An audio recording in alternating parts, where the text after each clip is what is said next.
Welcome to my channel Competitive Exam Warriors. Don't forget to subscribe to my channel and also don't forget to hit the bell button to stay updated to my latest notification. Friends, welcome all of you to my channel Competitive Exam Warriors. आज के इस video में मैं आप लोगों के साथ discuss करूंगा रिगार्डिंग टाइप्स ऑफ डिपॉजिट्स।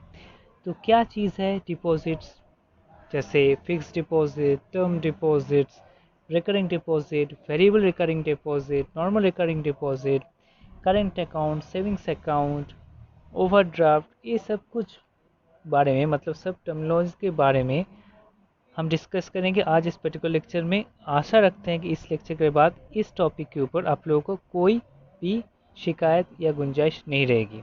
चलिए आगे बढ़ते हैं।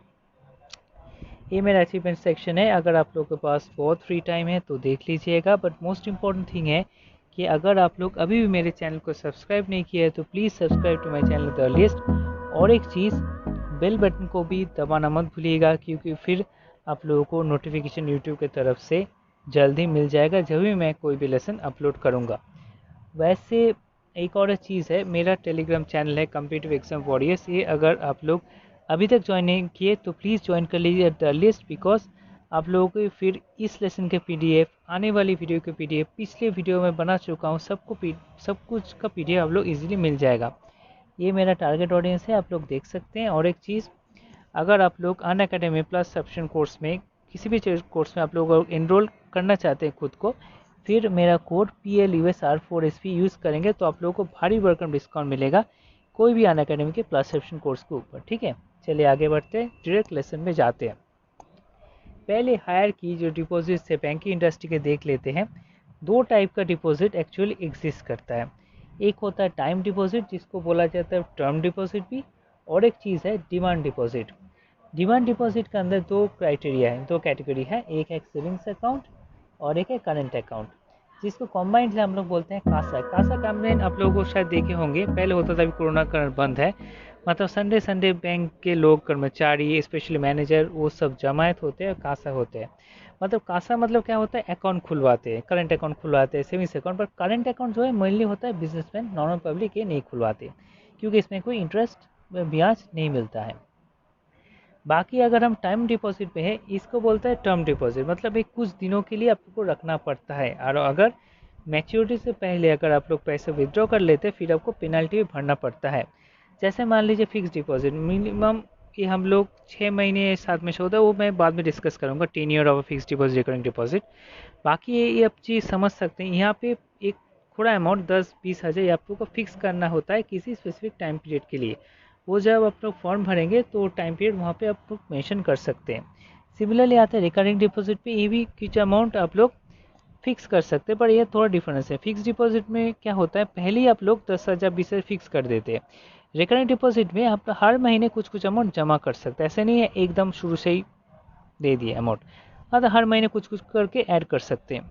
रिकरिंग डिपॉजिट में भी दो कैटेगरी होता है, जैसे होता है variable recurring deposit, normal recurring deposit.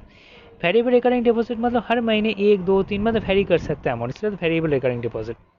और नॉर्मल रिकरिंग डिपॉजिट में वेरी नहीं करता, फिक्स होता है। मान लीजिए 1,500 रुपये आप लोग कर दिए, फिक्स कर दिए, हर महीने आपके अकाउंट से कटेगा थ्रू ECS, जो मैं दूसरे एक लेक्चर में डिस्कस किया है रिगार्डिंग ECS, आप लोग को देख सकते हैं। ECS के बारे में आप लोगों को अच्छे से याद हो जाएगा ECS क्या है। मतलब ECS के थ्रू सेविंग अकाउंट से आप लोग हर महीने 1,500 2,000 फिक्स कर दे, वो कटता रहेगा और रिकरिंग डिपॉजिट में जमा होता रहेगा। मान लीजिए फॉर्म में आप मेंशन किए कि आफ्टर 4 ईयर से 5 ईयर से पैसे विड्रॉ करें, तब जितना पैसा आपको वो रिकरिंग डिपॉजिट अकाउंट में जमा होगा अलॉन्ग विथ इंटरेस्ट आपके सेविंग्स अकाउंट में ट्रांसफ़र कर दीजिएगा। सिमिलरली फिक्स डिपॉजिट में है, यहाँ पे डिफरेंस यही है कि शुरू से ही पैसा वहाँ पर पड़ा हुआ होगा जिसका इंटरेस्ट आप लोगों को मिलेगा, और मान लीजिए 10-12 साल बाद अलॉन्ग विथ इंटरेस्ट आप लोगों को मिल जाएगा पैसा। और दोनों में ही अगर आप पहले से मतलब मैच्योरिटी के पहले अगर पैसे विड्रॉ कर लेते हैं तो आपको पेनल्टी भी भरना पड़ेगा। कभी कभार पेनल्टी नहीं भी लेती है बैंक, बट वो डिपेंड करता है आप किस टाइप के कस्टमर है उसके हिसाब से। अगर स्पेशल कस्टमर है तो शायद जो है पेनल्टी वो बैंक नहीं भी ले, वो डिपेंड करता है आपके कस्टमर, आप किस टाइप कस्टमर उसके ऊपर। ठीक है, तो इसको कंबाइंड हम लोग बोलते हैं राफा। तो सेविंग डिपॉजिट डिस्कस कर लेते हैं। सेविंग डिपॉजिट एक आम आदमी का से मतलब क्या बोल सकते हैं, अकाउंट बोल सकते हैं, जिसमें कोई भी आदमी अकाउंट खोल सकते हैं, उसमें पैसे जमा कर सकते हैं। पहले इसमें हम लोग 4% इंटरेस्ट देते थे, मतलब बैंक कर्मचारी देते थे, बैंक कर्मचारी क्यों बोलूँ, बैंक देता था 4% इंटरेस्ट पहले। बट अभी फ़िलहाल आप लोग देख सकते हैं कि रेपो रेट बहुत ही गिर चुका है, इसके कारण सेविंग्स अकाउंट पे भी बहुत ही इंटरेस्ट में बहुत ही गिरावट आ चुकी है। अभी SBI देते हैं सिर्फ 2.75% इंटरेस्ट देता है सेविंग्स अकाउंट पे, बाकी बैंक जैसे Paytm payments bank, Indian bank, ये 3% देते हैं। ठीक है, तो ऐसा नहीं है कि पेटीएम पेमेंट्स बैंक अच्छा नहीं है, ये भी अच्छा है, पर ये प्राइवेट है और सरकारी, यही डिफरेंस है। सरकारी में सरकार का सिक्योरिटी थोड़ा ज़्यादा रहता है, इसलिए मैक्सिमम लोग सरकारी में पैसे डिपॉजिट करना ज़्यादा अच्छे मानते हैं, मतलब सेफ मानते हैं। तो चलिए आगे बढ़ते हैं और बाकी कुछ चीज़ देख लेते हैं। जैसे सेविंग्स अकाउंट में एक चीज़ है कि इंटरेस्ट जो होता है डेली बेसिस पे जमा होता है, मतलब डेली बेसिस पे जमा नहीं होता, डेली बेसिस पे काउंट होता है, कैलकुलेट होता है। मतलब मान लीजिए आपके सेविंग्स में 5,000 पड़ा हुआ है, तो इसके ऊपर जो इंटरेस्ट है वो डेली बेसिस कैलकुलेट होगा, पर क्रेडिट होगा डेली से नहीं, डेली बेसिस पे कैलकुलेट होता है। क्रेडिट होगा आपको क्वार्टरली बेसिस या मंथली बेसिस। जैसे पेटीएम पेमेंट्स बैंक अगर आप लोग पास है, उसमें मंथली बेसिस पैसे क्रेडिट होता है, कैलकुलेट होता है डेली बेसिस। पर बाकी बैंक जैसे SBI, यूको, शायद इसमें क्वार्टरली बेसिस आप लोगों को पैसा क्रेडिट होता है। ठीक है, नॉर्मल सेविंग्स अकाउंट में आप लोगों को कोई रिस्ट्रिक्शन नहीं रहेगा, नंबर ऑफ विड्रॉल्स डिपॉजिट्स, आप जितना भी चाहे तो विड्रॉल कर सकते हैं, जितना भी चाहे डिपॉजिट कर सकते हैं। अभी अकाउंट होल्डर एक सेविंग्स अकाउंट में जितने पैसे डाले वो कभी भी विड्रॉ कर सकता है अलॉन्ग विद इंटरेस्ट अर्न, क्योंकि वो रिपेबल और डिमांड होता है। कुछ बैंक चार्ज पेनल्टी करते हैं सेविंग्स अकाउंट होल्डर पे for not maintain minimum balance, मतलब एक सेविंग्स अकाउंट में पूरा पैसा विड्रॉ कर लिया, पूरा उसको नील कर दिया, ये सब बैंक में अलाउड नहीं है। अगर आप विड्रॉ कर लेते हैं तो आप लोगों को पेनल्टी भी लग सकती है उसके ऊपर, ये डिपेंड करता है अगर bank minimum saving account balance maintain करते हैं कि नहीं। एक्सेप्शनली अकाउंट सैलरी अकाउंट में ऐसा कुछ चीज़ नहीं होता है, वहाँ पे आप लोग जीरो बैलेंस मेंटेन कर सकते हैं। जैसे यहाँ पे नीचे लिखा हुआ है, other type of savings account है BSBDA, basic savings deposit account. इसमें क्या है, मिनिमम बैलेंस मेंटेन करने की कोई ज़रूरत नहीं है, पर इसमें बहुत सारी रिस्ट्रिक्शन है, जैसे नंबर ऑफ विड्रॉल्स पे, नंबर ऑफ डिपॉजिट्स पे। ठीक है, तो BSBDA अकाउंट जनरली गरीब लोग वही मेनली खुलवाते हैं जिसके पास पैसे कम है, नॉर्मल लोग नॉर्मल सेविंग्स अकाउंट भी खुलवाते हैं। चलिए आगे बढ़ते हैं, अभी डिस्कस करते हैं करंट अकाउंट के ऊपर। ये अकाउंट क्या है, किसी भी ऑर्गेनाइजेशन या बिजनेसमैन जनरली ओपन करते हैं बैंक के साथ। इसमें कोई भी किसी प्रकार ब्याज नहीं दिया जाता है, इस पर अमाउंट और number of deposit withdrawal per month को कोई भी रिस्ट्रिक्शन नहीं, किसी भी प्रकार के अमाउंट कितना भी हो डिपॉजिट विड्रॉल आप कर सकते हैं। और सेविंग्स अकाउंट पे ये भी account is repayable on demand, और इसमें higher minimum balance is required to be kept compare to savings account, इसलिए हम बोल रहे हैं कि मेनली बिजनेसमैन ऑर्गेनाइजेशन खुलवाते हैं। Depending on certain conditions overdraft facilities given. Overdraft facility मतलब ये समझा देता हूँ, मान लीजिए आपके पास 20,000 है, पर आप लोग अभी क्राइटेरिया है कि मिनिमम 25,000 अकाउंट से विड्रॉ करना है, तो एक्स्ट्रा 5,000 बैंक आपको दे सकती है ओवरड्राफ्ट फैसिलिटी के तहत। मतलब एक्स्ट्रा अमाउंट जो बैंक आपको देगी, इसके लिए आप लोगों को कुछ चार्ज बैंक लेगी ऑब्वियसली, क्योंकि अदरवाइज बैंक को प्रॉफिट क्या होगा।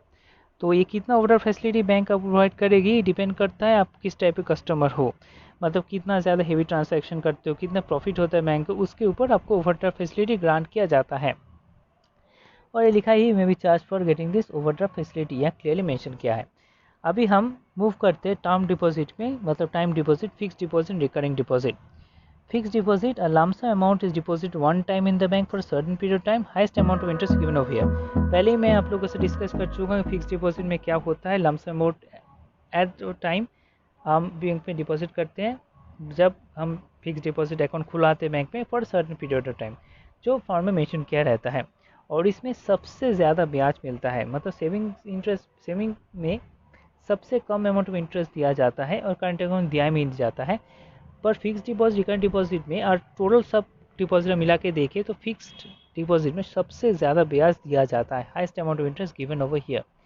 और रिकरिंग डिपॉजिट में a large amount of money deposit in the bank every month for a certain period. वही बोल रहे हैं कि फिक्स डिपॉजिट और रिकरिंग डिपॉजिट में डिफरेंस क्या है। फिक्स डिपॉजिट में पहले ही शुरुआत में ही हम एक लम्प सम अमाउंट दे देते हैं, पर रिकरिंग डिपॉजिट में डिफरेंस है कि हर मंथ हम एक लार्ज सम मनी डिपॉजिट कर सकते हैं बैंक में for a certain period time, जो पहले स्पेसिफाइड होता है टाइम फ्रेम भी fix file opening the recurring deposit account. ये दो तरह के होते हैं, वेरिएबल रिकरिंग डिपॉजिट, नॉर्मल, जो मैंने पहले ही डिस्कस कर चुका हूँ आप लोगों के साथ। यहाँ भी इंटरेस्ट रेट सेविंग्स अकाउंट के मुकाबले ज़्यादा दिया जाता है, पर obviously less than fix deposit. ठीक है, तो चलिए आगे बढ़ते हैं और देखते हैं यहाँ पे क्या लिखा है। अभी फिक्स टाइम एक्सपायर से पहले भी अगर आप लोग को बहुत ही ज़रूरत है तो आप लोग पैसे विदड्रॉ कर सकते हैं अलॉन्ग विद इंटरेस्ट एक्यूमुलेटेड, पर ये टेन्योर से पहले पैसे उठाने के लिए आप लोगों को पेनल्टी चार्ज कर सकते हैं बैंक। ये डिपेंड करता है कितना चार्ज होगा, वो बैंक टू बैंक वेरी करता है। अभी हम पहले बोल रहे थे कि टेन्योर कितना होगा इसका, वो हम डिस्कस करेंगे, वहीं इस साइड डिस्कस करेंगे। जैसे minimum manual tenure of minimum and maximum tenure of fix deposit, या मिनिमम 7 दिन के लिए आप फिक्स डिपॉजिट खुलवाते हैं, पर कोई जन नहीं खुलवाता है, और मैक्सिमम हो सकता है 10 साल के लिए। सिमिलरली अगर हम रिकरिंग डिपॉजिट पे देखें, ये वाला फिक्स डिपॉजिट के लिए है, अगर हम रिकरिंग डिपॉजिट में देखें मिनिमम सबसे कम आप 6 महीने के लिए रिकरिंग डिपॉजिट खुलवा सकते हैं, मैक्सिमम 10 साल का हो सकता है, सिमिलर टू फिक्स डिपॉजिट। अभी हम जस्ट एक फॉर्मेलिटी देख लेते हैं, जनरली ये नहीं आता है एग्जाम में, कि एक सेविंग्स अकाउंट खुलवाने के लिए आपको क्या फॉर्मेलिटी चाहिए, क्या क्या डॉक्यूमेंट्स आपको चाहिए। जैसे आप लोग एक पासपोर्ट साइज़ फोटोग्राफ चाहिए, जो बैंक जो फॉर्म देगा फॉर्म को फिलअप करना है, एक आईडी प्रूफ चाहिए जो आधार हो सकता है, ड्राइविंग लाइसेंस हो सकता है, पैन कार्ड का जेरॉक्स तो बहुत ही ज़रूरी है, पैन कार्ड के बिना आपको अकाउंट खुलवाएगा ही नहीं सेविंग्स अकाउंट। और एक चीज़ है एड्रेस प्रूफ है, अभी आधार कार्ड भी चलेगा, इलेक्ट्रिसिटी बिल, राशन कार्ड, बहुत सारी चीज़ आप लोग एड्रेस प्रूफ की तरह दे सकते हैं। तो मेरा लेक्चर यहीं पर ख़त्म होता है। अगर आपको मेरा लेक्चर पसंद आया तो प्लीज़ फ्रेंड के लोगों के साथ, फ्रेंड सर्कल में जो मेनली गवर्नमेंट जॉब के लिए प्रिपेयर कर रहे हैं उन लोगों के साथ शेयर कीजिएगा एज मच